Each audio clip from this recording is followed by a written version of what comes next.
ಕೋಲಾರದ ಟಿಕೆಟ್ ವಿಚಾರಕ್ಕೆ ಸಂಬಂಧಪಟ್ಟಂತೆ ನನ್ನ ಸ್ಟ್ಯಾಂಡ್ ಅಥವಾ ನಿಲುವು ಯಾವುದೇ ಕಾರಣಕ್ಕೂ ಬದಲಾಗಲ್ಲ.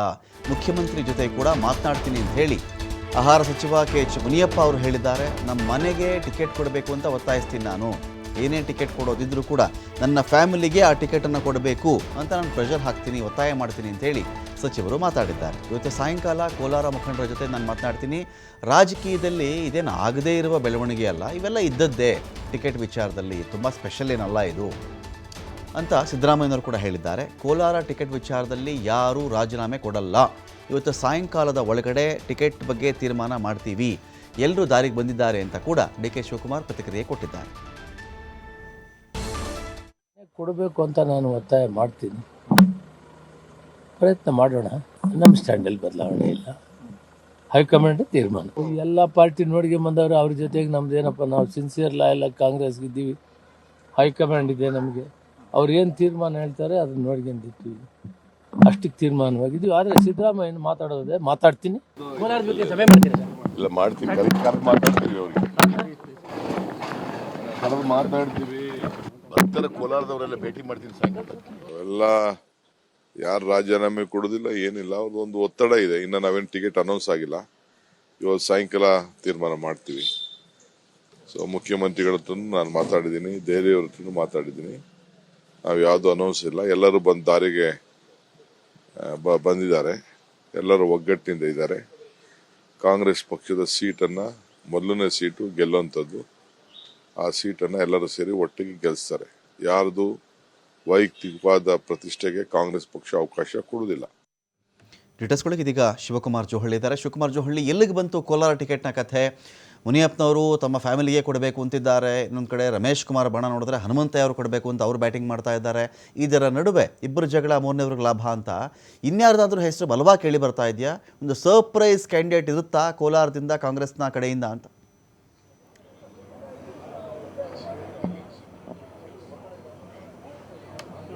ರಮಕಾಂತ್, ಕೋಲಾರ ಲೋಕಸಭಾ ಕ್ಷೇತ್ರದ ಕಾಂಗ್ರೆಸ್ ಟಿಕೆಟ್ ಇನ್ನೂ ಕೂಡ ಗೊಂದಲ ಹಾಗೆ ಮುಂದುವರೆದಿದೆ. ಯಾಕೆಂದರೆ ಈ ಕಡೆ ರಮೇಶ್ ಕುಮಾರ್ ಅವರ ಬಣ ಕೂಡ ಒಪ್ಕೊಳ್ತಾ ಇಲ್ಲ, ಮತ್ತೊಂದು ಕಡೆ ಮುನಿಯಪ್ಪ ಅವರ ಬಣ ಕೂಡ ಬಿಡ್ತಾ ಇಲ್ಲ.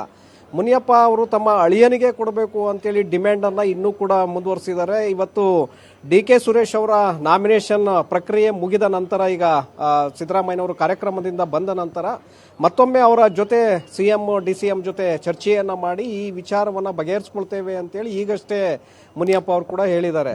ಆ ಕಡೆ ರಮೇಶ್ ಕುಮಾರ್ ಅವ್ರ ಬಣ ಕೂಡ ಮುನಿಯಪ್ಪ ಅವರ ಅಳಿಯನಿಗೆ ಟಿಕೆಟ್ ಕೊಡೋದಕ್ಕೆ ಒಪ್ತಾ ಇಲ್ಲ.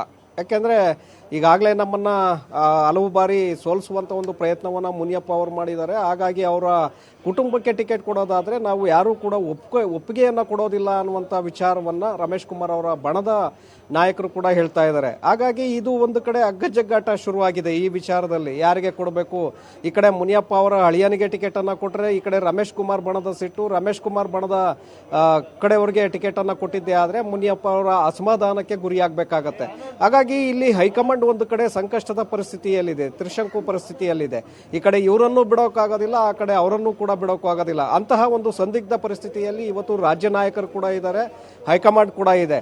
ಕಳೆದ ಒಂದು ವಾರದಿಂದಲೂ ಕೂಡ ಈ ಅಗ್ಗಜಗ್ಗಾಟ ಮುಂದುವರೆದಿದೆ. ಯಾಕೆಂದರೆ ಎಲ್ಲ ಕ್ಷೇತ್ರಗಳ ಟಿಕೆಟ್ ಫೈನಲ್ ಮಾಡುವಂಥ ಪ್ರಯತ್ನಗಳು ಮುಗಿದಿದ್ರು, ಈ ಕೋಲಾರದ ಟಿಕೆಟ್ ವಿಚಾರ ಮಾತ್ರ ಕಗ್ಗಂಟಾಗೆ ಉಳಿದಿದೆ.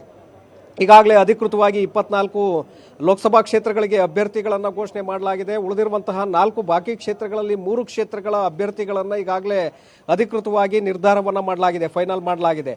ಆದರೆ ಕೋಲಾರ ಕ್ಷೇತ್ರದ ಟಿಕೆಟ್ ಮಾತ್ರ ಈ ಕ್ಷಣಕ್ಕೂ ಕೂಡ ಬಗೆಹರಿಸುವಂಥ ಒಂದು ಪ್ರಯತ್ನಗಳು ಆಗ್ತಾ ಇಲ್ಲ. ಯಾಕೆಂದರೆ ಇಬ್ಬರೂ ಕೂಡ ಜಗ್ತಾ ಇಲ್ಲ.